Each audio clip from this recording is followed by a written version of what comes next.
Now we are talking about ozone layer depletion.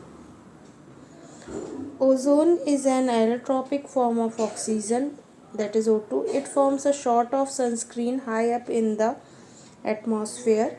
It prevents the harmful type of ultraviolet rays UVB coming down from the sun.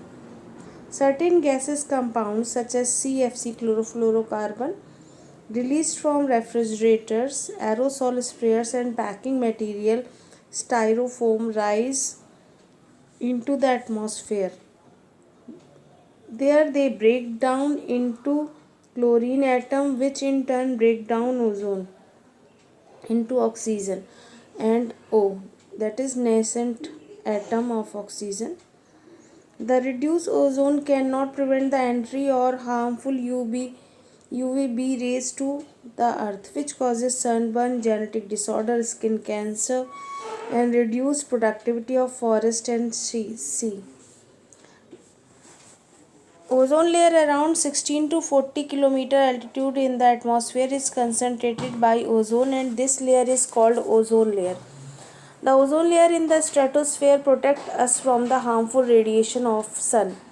So the ozone layer is also called as ozone mantle or ozone shield or ozone umbrella. Ozone is formed in the atmosphere through chemical reactions. Elemental oxygen is found in the form of diatomic molecule. However, a molecule containing 3 atoms of oxygen is found in the upper layer of the atmosphere. This would form O3, and this is called ozone. This ozone is extremely important as it absorbs the UV radiation. UV radiation are of short wavelength between 200 to 400 nanometer. Ozone level in the stratosphere is measured in Dobson unit. Ozone is poisonous, and we are lucky that it is not stable nearer to the Earth's surface. In stratosphere, ozone absorbs harmful radiation from the sun. This prevents those harmful radiation from reaching the surface of Earth, where they may damage many forms of life. So, ozone is supposed to be a destroyer as well as protector. Ozone hole. The ozone hole was first discovered in 1985 over Antarctica. The existence of ozone hole was first reported above Arctic in 1990. Adverse effect of ozone depletion. UV radiation causes cataract, skin cancer, and damage immune system in humans. Increased UV radiation inhibits photosynthesis in most phytoplanktons, means plants that live in aquatic environment. The whole food chain of organisms depend on phytoplankton. India has 3 metropolitan centers: Delhi, Mumbai, and Calcutta, the largest ozone producing cities. CFC are mainly the problem of development world USA, USSR, and Japan, as 95% of CFC is released there. Montreal Protocol introduced in 1987 to reduce ODS, mainly CFC. International Ozone Day, September 16. Effect on human health. Air pollution causes respiratory problems, lungs disorder. Particulate lead may cause blood cells shortage. Smoke plus fog leads to asthma and poor visibility. The exhaust gas sulfur dioxide causes serious damage to air passage in lungs. The disease known as bronchitis. Water pollution may lead to several diseases like cholera, jaundice, and typhoid. Soil pollution may indirectly affect human health. The pesticides used in agriculture farming may cause health problems. So, what are control of pollution? Pollution cannot be totally controlled, but several steps can be taken to curtail it. Use of unleaded petrol and of CNG in automobiles, switching off the automobile's engine at red lights and when not in use. Installation of tall chimney in factories and fitting them with filters and electrostatic precipitator. Treating industrial effluents before discharging. them into water bodies, not to throw food waste into open ground or in the drains, setting up of sewage treatment plants in the larger habitations and septic tank in the houses, greater use of compost, that is organic matter instead of chemical fertilizers, recycling of plastic, metal and glass material, burning of non-recyclable waste, planting of trees along roadside, wasteland and mountain slope, reduce soil erosion as well as improve the air quality, that is reduction of amount of carbon dioxide in the atmosphere. Now I am talking about vehicular standards. Euro Bharat Vehicle Standard. Certain norms has been laid down under the title Euro Bharat norms that are applicable to automobiles. These aim to effectively cut down sulfur and nitrogen oxide from automobile exhaust. BS Bharat stage emission norms were first set up to control pollution in the year 2000 and have been upgraded since to BS second, BS third and now BS fourth norms. These norms means that any motor vehicle running on the road has to adhere to a specific emission norms in order to reduce pollution.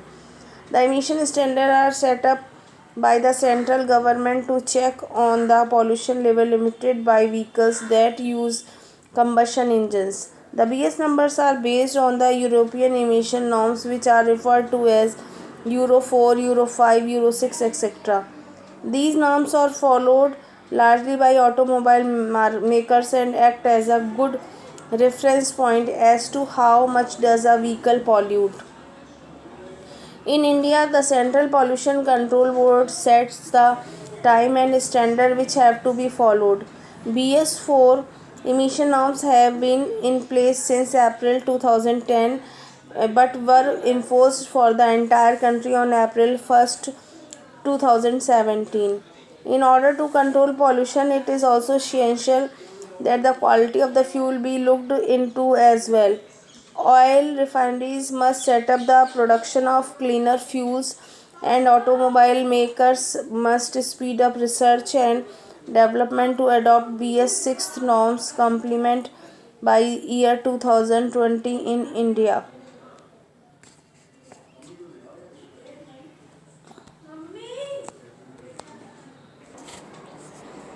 Now, Swachh Bharat Abhiyan, Clean India Movement. The Swachh Bharat Abhiyan is a significant cleanliness campaign started by the Government of India. It was officially launched on 2nd October 2014 with a dream of a clean and hygienic India. It emphasized upon people to neither litter nor let others litter.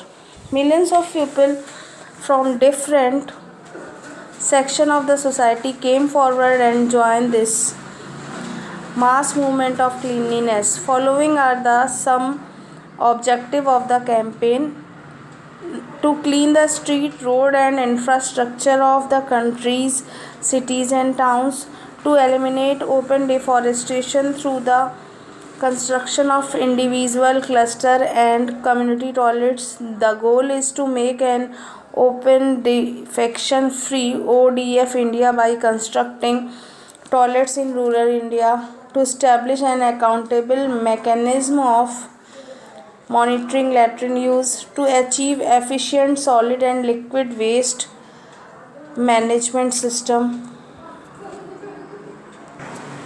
Swachh Bharat Abhiyan SB or Clean India Mission in English is a nationwide campaign in India that aims to clean up the streets and roads of our cities, smaller towns and rural areas. It was officially launched by our Prime Minister Mr. Narendra Modi on 2nd October 2014. As he launched the Swachh Bharat mission, the Prime Minister said a clean India would be the best tribute India could pay to Mahatma Gandhi on his 150th birth anniversary in 2019. It is India's largest cleanliness drive to date, involving about 3 million government employees, school students and college students from all parts of India. The objectives are: the campaign aims to achieve the vision of a clean India by 2nd October 2019. The objective also includes to achieve an open defection free ODF India by 2nd October 2019, which coincide with the 150th anniversary of the birth of Mahatma Gandhi, through the construction of 12 million toilets in rural India in household owned and community owned toilets, to establish an accountable mechanism of monitoring toilet use. The mission contained two sub-missions: Swachh Bharat Abhiyan Grameen or Rural, which covers the rural areas. It operates under the Ministry of Drinking Water and Sanitation. Swachh Bharat Abhiyan Urban, which covers the urban areas. It operates under the Ministry of Housing and Urban Affairs. Next one is plastic pollution.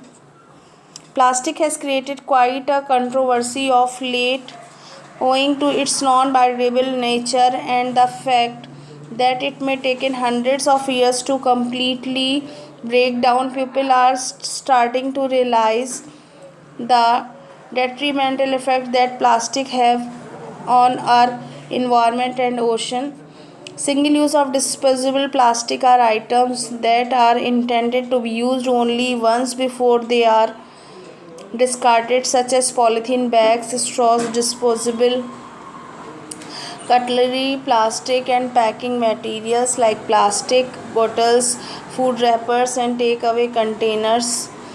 This discarded plastic ends up choking landfill, drains, and river, from where it flows into the ocean and is ingested by marine animals. When dumped, poisonous substances from plastic enter into the soil and water, thereby contaminating both of these natural resources. Ways by which you can help lessen the plastic menace: observe the 3 R's: reduce, reuse, and recycle.